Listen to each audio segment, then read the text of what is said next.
Today we'll talk about how can you disable and fasting reminder on your fasting tracker app. We go to figure out the solution or know how you can do that in your app. So you just follow this ways, then it's going to work with you. So all you have to do, so you just go down, click here on me down here.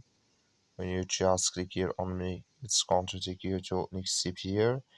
It's going to show for you like this. Then all you have to do now, you just click on this sign here. When you just click on it, so then it's going to take you to this list here. Click here on start and enter reminder, just click on it.